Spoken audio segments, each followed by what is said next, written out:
বাংলাদেশের ভবিষ্যৎ রাজনীতির গতি প্রকৃতি নির্ধারণের ক্ষেত্রে একটা খুব গুরুত্বপূর্ণ ভূমিকা পালন করবে প্রধান উপদেষ্টা নিরপেক্ষ আচরণ করেন কিনা, তিনি সব দলের প্রতি সমান অ্যাটিটিউড দেখান কিনা, তিনি কোনো দলের প্রতি ফেভার দেখাচ্ছেন কিনা। এটা খুবই জরুরি ব্যাপার, কারণ সাম্প্রতিক সময়ে এনসিপির প্রতি প্রধান উপদেষ্টা যে অ্যাটিটিউড দেখাচ্ছেন সেটাকে জাস্ট নেহায়ত বায়াস আর মনেও হচ্ছে না, এটা তার চাইতে বেশি কিছু, এটা তার দল এরকম মনে হয়। আমি সরাসরি কথাটা বলেই ফেলছি ইদানিং। বিভিন্ন জায়গায় টিভি টক শোতে আমার ভিডিওতে অল্প অল্প করে কথাগুলো বলা হয়েছিল, কিন্তু আমার মনে হলো পুরো কনটেক্সটটা আমি একত্র করে একটা ভিডিও করি। আপনারা শুনুন, ভুল মনে হলে আপনাদের মতামত জানান, না শুনেই গালিগালাজ করতে পারেন, করুন, তাতেও সমস্যা নেই। যাই হোক, আমি যে কথাটা বলতে চাইছি সেটা নিয়ে একটু বিস্তারিত কথা বলি। আবারও বলছি, সাম্প্রতিক সময়ে প্রধান উপদেষ্টা যে ধরনের অ্যাটিটিউড দেখাচ্ছেন এনসিপির প্রতি, সেটা স্পষ্টতই মনে করিয়ে দেয় এটা তার দল, তার পরিকল্পনাতেই এ দলটা হচ্ছে। আমরা একটু পেছনে যাই, একদম পুরো কনটেক্সটগুলো যদি দেখি। প্রধান উপদেষ্টা দেশে আসলেন, তাকে বিমানবন্দরে অভ্যর্থনা জানানোর অনেকেই, এর মধ্যে ছাত্র নেতারা ছিলেন ওই সময়, যারা সামনের সারিতে থেকে নেতৃত্ব দিয়েছেন, যারা সামনে থেকেছেন তারা থাকবেন, এটা স্বাভাবিক। তাদেরকে নিয়ে তিনি একটা সংবাদ সম্মেলন করেন, কিছু বক্তব্য দেন, এভরিথিং ইজ ফাইন, এই পর্যন্ত ঠিক আছে। পরবর্তীতে তিনি নিয়মিতভাবে একটা কথা বলে গেছেন, সেটা হলো ছাত্ররাই তার নিয়োগকর্তা। শুরুতে একবার দুবার উচ্ছ্বাসের মতো হতে পারে, ঠিক আছে, যারা স্টুডেন্টস আছে তাদেরকে উনি বললেন, এক ধরনের নির্দোষ হিসাবে আমরা দেখার চেষ্টা করেছি, কিন্তু উনি এটা বলা থামালেন না, উনি এটা কন্টিনিউ করে গেলেন। এবং ছাত্র শব্দটা আমরা মাথায় রাখবো, মানে ছাত্র বলতে আমরা হাতে গোনা কিছু ছাত্রকে বুঝি যারা এখন এনসিপিতে আছে, এর বাইরে আর কেউ ছাত্র না, এই মুভমেন্টে আর কেউ ছাত্র না। এটা নিয়েও বিস্তারিত কথা বলতে চাই, যেখানে উনি গোড়াতেই প্রবলেম করেছেন। আমি মনে করি এখান থেকে বাংলাদেশের আসলে রাজনৈতিক দলগুলোর মধ্যে বা শক্তিগুলোর মধ্যে, তখন এনসিপি হয় নাই, কিন্তু তাদের দুটো সংগঠন তৈরি হয়ে গেছে, বৈষম্য বিরোধী ছাত্র আন্দোলন এবং জাতীয় নাগরিক কমিটি, এগুলোর মধ্যে সংঘাত শুরু হয়ে গেছে। কারণ প্রধান উপদেষ্টা নিজে ভয়ঙ্করভাবে এটাকে ক্রেডিট দিতে শুরু করেছিলেন এই মুষ্টিমেয় ছাত্রকে।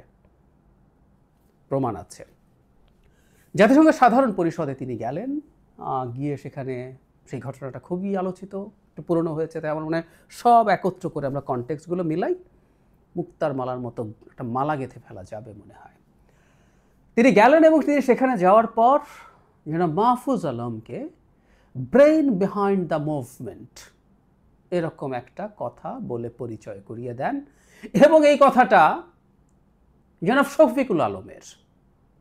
আমি আগেও একদিন বলেছি, প্রেস সচিব শফিকুল আলম 9 আগস্ট বা 8 আগস্ট তাকে পুরোপুরি কৃতিত্ব দিয়েছেন এই ব্রেইন বিহাইন্ড দ্য মুভমেন্ট। এই ব্রেইন শব্দটা শফিকুল আলমের। শফিকুল আলম ওই তারিখে কিভাবে মনে করেন তিনি এই ব্রেইন, মানে একটা মাস্টার প্ল্যানে চলছিল এবং জনাব শফিকুল আলম এটার পার্ট ছিলেন। আমাদের এই কথাটা মনে রাখতে হবে। কিন্তু একই দিন তাকে আবার প্রধান ব্যক্তি বলে স্ট্যাটাস দিয়েছিলেন জনাব শফিকুল আলম। সুতরাং এই প্লট কিন্তু তৈরি হচ্ছিল, এই দলের প্লট, এবং mister Shafiqul Alam, press secretary, is very much a part of that. মনে রাখতে হবে। তো ডক্টর ইউনূস জনাব মাহফুজ আলমকে যখন এটা পরিচয় করিয়ে দিচ্ছেন, আমাদের বুঝতে অসুবিধা নেই নিশ্চয়ই। আমরা এরপরে এই শব্দটাকে সহজ করে মাস্টার মাইন্ড বলছি। ডক্টর ইউনূস কিন্তু মাস্টার মাইন্ড শব্দটা বলেনি, আমরা অনেকে জানি না। তো পরে যেটা হলো, যেহেতু আপনি কাউকে মাস্টার মাইন্ড সহজ ভাষাই বলি, তাহলে আর এত ব্রেইন বিহাইন্ড দরকার নাই। কাউকে মাস্টার মাইন্ড হতে হলে একটা মেটিকুলাসলি প্ল্যান্ড মুভমেন্ট লাগবে। ফলে উনি তাই বললেন যে এটা একটা মেটিকুলাসলি প্ল্যান্ড মুভমেন্ট, এবং সেটা প্রধান ব্যক্তি পেছন থেকে, আবার এটাও যোগ করেছিলেন মাহফুজ নাকি বিনয় করে এটা স্বীকার করে না, কিন্তু সেই মূল লোক পরিচয় করিয়ে দিলেন। তারপরে খেয়াল করি, ছাত্রদের মধ্যে একজনকে তিনি প্রধান পরিকল্পক হিসেবে সামনে আনলেন, এবং এটা মেটিকুলাসলি প্ল্যান্ড, তার মানে এই ছাত্ররাই একটা মুভমেন্ট মেটিকুলাসলি প্ল্যান করেছেন।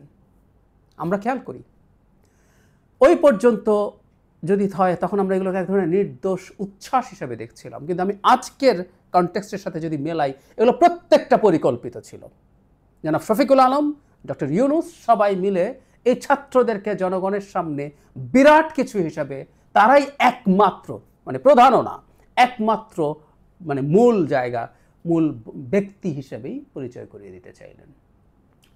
অথচ যখন সময় কেটে যেতে থাকলো তখন কিন্তু তার এটা মনে থাকার যথেষ্ট কারণ ছিল, মনে হওয়ার যথেষ্ট কারণ ছিল, যদি তিনি সত্যি আগে স্লিপ করে বলে থাকেন যে আসলে স্টুডেন্টরাই সব স্টুডেন্ট না, স্টুডেন্ট শব্দটাও এরকম মনোলিথিক না, এই কয়জন না, বহু স্টুডেন্ট ছিল, পলিটিক্যালি ইনভলভ স্টুডেন্টস ছিল, ছাত্রদল, ছাত্র শিবির ছিল, আরও অন্যান্য সংগঠনের ছাত্ররা ছিল, কমিউনিস্ট পার্টিগুলো, বাম সংগঠনগুলোর ছাত্ররা ছিল, খুব সিরিয়াসলি পাঠিয়েছিল।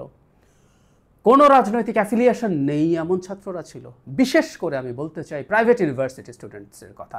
এই ছাত্ররা, যে ছাত্রদেরকে ডক্টর ইউনুস ছাত্রদের প্রতিনিধি মনে করেন, তারা পরিকল্পনা করে প্রাইভেট ইউনিভার্সিটি স্টুডেন্টদেরকে দূরে সরিয়ে দিয়েছিলেন। অথচ যখন পাবলিক ইউনিভার্সিটি খালি হয়ে যায়, ছুটি হয়ে যায়, তখন 17, 18, 19 এইরকম সময়গুলোতে কি অসাধারণ পারফর্ম করেছিলেন তারা, এবং তাদের পার্টিসিপেট করা আমাদের সোসাইটির upper middle class and rich পিপলকে ইনভলভ করেছে। খারাপ শোনালেও এই ক্লাসটা অনেক বেশি ম্যাটার করে দ্যান আদার্স। সো এই মুভমেন্টে এটা একটা বিরাট টার্নিং পয়েন্ট ছিল, কিন্তু তাদেরকে হারিয়ে দেওয়া হলো। ডক্টর ইউনূস ছাত্র বলতে এই ছাত্রদেরকে নিলেন, এবং আমরা ধাপে ধাপে বুঝবো এই ছাত্রদেরকে নিয়েই আসলে কোনো না কোনো পরিকল্পনা চলছিল। তাদেরকে সরকারে নেওয়া হলো। শুধু তাই না, বিভিন্ন মন্ত্রণালয়ে ফর্মালি ছাত্র প্রতিনিধি দেওয়া হয়েছে, যারা বসে বসে ওখানে যাচ্ছে তাই করেছে। সকল ক্ষমতা তো বটেই, নানান রকম দুর্নীতির সাথে জড়িয়ে পড়েছে। শুধু সেটা না, এর বাইরেও ইনফর্মালি বহু ছাত্র নানা রকম তদবির, টেন্ডারবাজি এগুলোতে জড়িয়েছেন, এবং তারা নানান জায়গায় ক্ষমতা দেখাতে শুরু করেছেন। তারা বিভিন্ন জায়গায় মব তৈরি করে করে নানান কিছু ভাঙচুর করতে পারছেন, ওই অফিস করলো, ওই অফিস বন্ধ করো, এসব করতে পারছিলেন। কোথাও কোনো ঝামেলা হচ্ছে তারা গিয়ে হাজির হচ্ছিলেন। জনাব হাসনাত আবদুল্লাহ প্রায়ই, জনাব সার্জিস আলম প্রায় দৌড়ে, তখনও ইনফ্যাক্ট মানে এনসিপি হয়নি, তারা গিয়ে হাজির হতেন। তখন এই প্রশ্ন ক্রমাগত করে গেছে, তাদের অথরিটিটা কি যে তারা যান, কিন্তু গেছেন, এবং তারা একরকম সরকারের হয়ে বিভিন্ন জনের সাথে নেগোশিয়েট করতেন, প্রশ্রয় সরকারের, মানে সরকার তাদেরকে সামনে রাখতে চেয়েছে ক্রমাগত, এবং দেখাতে চেয়েছে ওদের অথরিটি আছে। তারা দল করলেন, এবং দল করার সময়ও অন্যায় ঘটনা ঘটেছে। আমি মনে করি নাহিদ ইসলাম রিজাইন করে যত দ্রুত দলে যোগ করেছেন, এতে খুব ক্লিয়ার যে উনি আসলে দলেই যেতেন, কিন্তু এর প্রায় শেষ সময় পর্যন্ত তিনি সরকারে ছিলেন, এবং বেরোনোর সময় প্রেস সেক্রেটারি ভবিষ্যৎ প্রধানমন্ত্রীকে দেখতে পাচ্ছেন বলে জানিয়েছেন। হ্যাঁ, আমাদের নিশ্চয়ই মনে আছে। অথচ উনি সরকারের একটা কর্মকর্তা, যেভাবে বলি না কেন, তিনি তার একজন সহকর্মীকে শুভাকাঙ্ক্ষা জানাতে পারেন, কিন্তু এখন একটা দলে যাচ্ছেন এবং তাকে ভবিষ্যৎ প্রধানমন্ত্রী বলছেন। মিলিয়ে রাখি, উনি আসলেন, এবং এই দল তার পরবর্তীতে বিভিন্ন সময়ে যা যা করেছে আমাদের সরকারের দিক থেকে বেশ কিছু আচরণ আমাদের নিশ্চয়ই মনে আছে। একবার একটা চিঠি আমাদের সামনে চলে এসেছিল, ডিসি একটা জনসভার জন্য সাহায্য করতে বলছিলেন। এটা তারা পরবর্তীতে অস্বীকার করছে যে তারা এটা পছন্দ করেন না, চান না, কিন্তু এটা নাকি তারাই করেছে। সরিয়ে রাখি, ডিসি আর সবার জন্য করে না, ওনাদের জন্য করে। শুধু তাই না, একবার পুলিশ প্রোটোকল দেওয়া হয়েছিল যখন বৈষম্য বিরোধী ছাত্র আন্দোলনের নেতারা একদম শুরুর দিকে বিভিন্ন জায়গায় মুভ করছেন, তখন আমরা মিলাবো এই জিনিসগুলো ঘটেছে। প্রধান বিষয় এগুলো না, প্রধান বিষয় মানে একটা নেকেড একটা ঘটনা আছে, যেটা আমি মাঝে মাঝে বলেছি, পড়ে শুনিয়েছি, আজকেও আবার এর মধ্যে যুক্ত করব। সাম্প্রতিক সময়ে যেটা আরও তীব্র বিতর্ক তৈরি করলো, জনাব নাহিদ ইসলাম ডক্টর ইউনূসের সাথে দেখা করতে পারলেন যখন তার পদত্যাগের আলোচনা প্রচুর হচ্ছে, যখন দেশের সবচেয়ে বড় রাজনৈতিক দলটা, শেখ হাসিনার বিরুদ্ধে সবচেয়ে গুরুত্বপূর্ণ লড়াই করা দলটা বিএনপি, তার সাক্ষাৎ পাচ্ছে না। যখন দ্বিতীয় সর্বোচ্চ দল, সর্ববৃহৎ দল, ডিফারেন্স ইজ হিউজ, কিন্তু তারপরে এটা বাংলাদেশের এই মুহূর্তে আওয়ামী লীগ তো নিষিদ্ধ, দ্বিতীয় সমর্থন পুষ্ট দল জামায়াতে ইসলামী, তারা সাক্ষাৎ পায়নি, পেলেন জনাব নাহিদ ইসলাম। কেন? বলতে পারেন he was one of the employers, এবং সবচেয়ে সামনে থাকা নাহিদ, যেহেতু ওখানে টর্চার্ড হয়েছিলেন, আমাদের সামনে অনেক বেশি আছে, সো উনি অনেক বেশি প্রমিনেন্ট মানুষ। তো ঠিক আছে, তিনি তাদেরকে ডেকে তার অভিমানের কথা জানান, রেজিগনেশনের কথা, ইচ্ছের কথা অ্যাটলিস্ট জানান। পরদিন বিএনপিকে, জামায়াতকে নানান সমালোচনার পর সময় দেওয়া হয় এবং একই দিন এনসিপিকে সময় দেওয়া হয়। আমি আবারও এই প্রশ্ন করছি, এনসিপি কোন ক্রাইটেরিয়ায় একক দল হিসেবে সাক্ষাৎ করতে পেরেছে বলতে হবে। এখানে কয়েকজন গুরুত্বপূর্ণ ছাত্র নেতা আছে ওই সময়কার। এটা কি অ্যাডিকুয়েট? এটা কি অ্যাডিকুয়েট আলাদা একক হিসাবে বিএনপি জামায়াতের সাথে সাক্ষাৎ করতে পারার? না, ডক্টর ইউনূস আসলে একটা মেসেজ দিতে চাইছেন, রিপিট, যে এটা বাংলাদেশের বিএনপি এবং জামায়াতের পর্যায়ের রাজনৈতিক দল। পরের দিন দুটো গ্রুপে দলগুলোকে ভাগ করে তিনি সাক্ষাৎ দিয়েছেন, অথচ হওয়ার কথা ছিল এনসিপি ওদের যে কোনো একটা গ্রুপের অংশ হবে, কিন্তু উনি এটা করলেন। স্পষ্ট বায়াস, স্পষ্ট তিনি দেখিয়ে দিচ্ছেন ওনার কোনো রাগ ঠাক আসলে নেই, ভেরি ক্লিয়ার। কিন্তু এই যে বললাম, যে জায়গাটা ওয়াজ টোটালি এক্সপ্লিসিট, যেখানে কোনো রাগ ঠাক নাই, সেখানে তিনি কীভাবে বলছেন, একটু লম্বা ফিনান্সিয়াল টাইমসের এই ইন্টারভিউতে তিনি কথা বলেছেন। পুরোটা পড়ে, আমি শেষ অংশটা মাঝে মাঝে পড়িয়ে শুনিয়েছি, পুরোটা একটু শুনি, খুব মন দিয়ে শুনি উনি আসলে কি বলছেন। ডক্টর ইউনূস বলেন, একটি সম্ভাবনা হলো ছাত্ররা নিজেরাই একটি দল গঠন করবে। শুরুতে যখন তারা উপদেষ্টা পরিষদ গঠন করেছে, তখন আমি 3জন ছাত্রকে আমার উপদেষ্টা পরিষদে নিয়েছিলাম। আমি বলেছিলাম তারা যদি দেশকে প্রাণ দিতে পারে তাহলে তারা উপদেষ্টা পরিষদে বসতে পারে এবং প্রাণ দেওয়ার জন্য কী করেছে সেই বিষয়ে সিদ্ধান্ত নিতে পারে, তারা ভালো কাজ করছে। এখন ছাত্ররা বলছে কেন নিজস্ব দল গঠন করা হচ্ছে না, তারা একটা সুযোগ নেবে। এই কথা উল্লেখ করে ডক্টর ইউনূস বলেন, তারা বলছে তাদের কোনো সুযোগ নেই, এমনকি সংসদে তাদের একটি আসনও থাকবে না। কেন? কারণ কেউ তাদেরকে চেনে না। এই প্রসঙ্গে ডক্টর ইউনূস আরও বলেন, আমি তাদের বললাম পুরো জাতি তাদেরকে চেনে, তারা যা করতে চায় সে বিষয়ে তাদেরকে একটা সুযোগ দেই, সুতরাং তারা এটা করবে। ডক্টর ইউনূস বলেন, দল গঠনের প্রক্রিয়ার মধ্যে হয়তো তারা বিচ্ছিন্ন হয়ে পড়বে।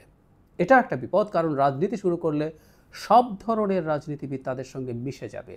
তাই আমরা জানি না তারা আমাদের দেশে যে রাজনীতি তা থেকে নিজেদের দূরে রাখতে পারবে কি না। এ ধরনের সুযোগ আছে যা আমাদের নিতে হবে। তবে ছাত্ররা প্রস্তুত, তারা প্রচারণা চালাচ্ছে, তারা দেশ জুড়ে লোকজনকে সংগঠিত করছে।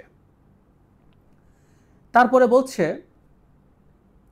আমরা ইসলামিস্টদের কথা আসলো, তো উনি বলছেন ইসলামিস্টদের লক্ষণ দেখে। তারপরে যে জায়গাটা ছাত্রদের সম্পর্কে বলা, এই জায়গাটা আগেও পড়েছি, আবার পড়ি, এটাই সবচেয়ে আসল জায়গা। তারা এই পরিস্থিতির রাজনৈতিক দল গঠন করছে বা রাজনীতিতে যুক্ত হচ্ছে, এটা দরকার। কারণ রক্ত দিয়ে তারা যেগুলো অর্জন করেছে সেগুলো তারা রক্ষা করতে হবে। অন্যথায় সেই সব ব্যক্তি নিয়ে যাবে যারা বিগত প্রশাসন ও অন্যান্যদের মতো সব কিছুর পুনরাবৃত্তি করার সুযোগ খুঁজছে। এটাই বাংলাদেশে আমাদের রাজনৈতিক পরিবেশ। সুতরাং তারা এটা রক্ষা করার চেষ্টা করছে। আমি বলবো ছাত্রদের স্বচ্ছ অভিপ্রায় থাকবে। আমি এই জায়গাটা খুব মন দিয়ে আবারও শুনতে বলছি। তিনি বলছেন রক্ত দিয়ে তারা যেগুলো অর্জন করেছে সেগুলো তাদেরকে রক্ষা করতে হবে। মানে এটা একটা অত্যন্ত অসত্য বয়ান। ওনার মতো মানুষের এই অসত্য বয়ান দেওয়া উচিত না। রক্ত দিয়ে এই অর্জন এই ছাত্ররাই শুধু করেছে তা না। ওই যে বললাম, অরাজনৈতিক ছাত্র, রাজনৈতিক ছাত্র, সাধারণ মানুষ, রাজনৈতিক দল, ছাত্রদল না, বিএনপি বিভিন্ন অঙ্গ সংগঠন, জামায়াতের পার্টি, ইভেন বেশ কিছু এক্সট্রিমিস্ট ইসলামিস্ট লোকজন, পার্টি, সংগঠন এর মধ্যে ছিল। রক্ত সবাই দিয়েছে, রক্ত শুধু ছাত্ররা দেয় নেই, কিন্তু উনি এটাকে শুধু ছাত্রদের রক্ত দেওয়ার কথা বলছেন। আবার বলছেন তাদের রক্ত দিয়ে অর্জিত জিনিস তাদেরকে রক্ষা করতে হবে, না হলে পরের ইঙ্গিতটা যেটা যে বললাম, তারা নিয়ে যাবে যারা প্রিভিয়াস সিস্টেম পুনরাবৃত্তি করার সুযোগ খুঁজছে। তার মানে না হলে তারা যদি এটা রক্ষা করতে না পারে, অপরাপর দল, এই মুহূর্তে তো আর আওয়ামী লীগ আসছে না, এই মুহূর্তে বিএনপি, জামাত সহ অন্যান্য যে রাজনৈতিক দলগুলো ক্রিয়াশীল ছিল তারা এটা শেষ করে ফেলবে, ডক্টর ইউনূস বলছেন। এবং উনি মনে করছেন ছাত্ররা স্বচ্ছ থাকবে, ক্লিয়ারলি বলছেন। এরপর কি আর বলার বাকি থাকে? এই দলটা আসলে তার চেষ্টায়, তার ইচ্ছায়, টু সাম এক্সটেন্ট তার পরিকল্পনায় তৈরি হচ্ছে। এই হোসা আলোচনা আসতে পারে তিনি তার পরিকল্পনা, তার চিন্তায়, তার চেষ্টায় তৈরি হলে আদৌ কী হবে? তিনি নিজে দল তৈরি করার চেষ্টা করেছিলেন 11 সময়, অবশ্য তখন তো ক্ষমতায় ছিলেন না, তারপরও ক্ষমতায় তার ভাবাপন্ন মানুষরাই ছিলেন। উনি দল গঠন করতে গিয়ে ভালো কিছু করতে পারেননি। যাই হোক, সেটা ভিন্ন আলোচনা। সুতরাং এই যে এনসিপি দলটা আদতে তার দল, এটা এখন একেবারে প্রকাশ্য, এবং সর্বশেষ যে পরিস্থিতি তৈরি হলো তাতে এটা আরও ক্লিয়ার হয়ে গেছে। একদম পরিষ্কার হয়ে গেছে। জানি না হবে কি না, কারণ আমরা এখন প্রধান উপদেষ্টাকে ভীষণ ইগোয়েস্টিক আচরণ করতে দেখি। তিনি জাপানে গিয়ে যে ভাষায় কথা বলেছেন, দেশে থাকতেও বলছিলেন, ওখানে গিয়েও বললেন, ইটস অ্যালার্মিং। কিন্তু আমি মনে করি বাংলাদেশে ভবিষ্যতে একটা পলিটিক্যাল সেটেলমেন্টের জন্য সবার আগে যেটা জরুরি সেটা হচ্ছে ডক্টর ইউনূসকে এই দলটার প্রতি বায়াসের অ্যাটিটিউড অন্তত প্রকাশ্যে দেখানো বন্ধ করা, বা এমনও যাতে মনে না হয় সরকারের কেউ কোনো না কোনোভাবে তাদেরকে সমর্থন করছেন। দুজন ছাত্র উপদেষ্টা তো আছেই এই সরকারে, কিন্তু তিনি ব্যক্তিগতভাবে এটা করছেন। সবচেয়ে ভালো হতো এই দুজনকে আরও আগে বের করে দিলেন সরকার থেকে, কিন্তু এটা করবেন না। কিন্তু এখন তিনি নিজে বায়াস দেখাচ্ছেন। বহু ক্ষেত্রেই আমরা দেখব যে রীতিমতো মাঝে মাঝে একটু বিরোধিতার নাটক এনসিপি করে, কিন্তু সরকারের পক্ষে ভীষণ শক্তভাবে তারা রাস্তায় নামে, সাইবার মাঠে নামে, ডিজিটালি নামে, সবই করে। So it's very clear now it is. আমাদের খুব বড় সংকট হবে আসলে ডক্টর ইউনূসের এই বায়াস দেখা। প্রায় বলছি এটা, একটা পরিবারেও বাবা যদি কোনো সন্তানের প্রতি তার বেশি ভালোবাসা ভিজিবল করে তোলেন, সেটাই সংসারেই অশান্তি তৈরি করে। আর বাংলাদেশ এখন অত্যন্ত টার্বিউলেন্ট একটা টাইমে, টার্বিউলেন্ট একটা পলিটিক্যাল স্ফিয়ারের মধ্যে আছে, সেখানে এটা ভীষণ অন্যায়। ডক্টর ইউনূস যদি দেশের ভালো চান, তাকে বেরিয়ে আসতেই হবে এই ধরনের আচরণ থেকে।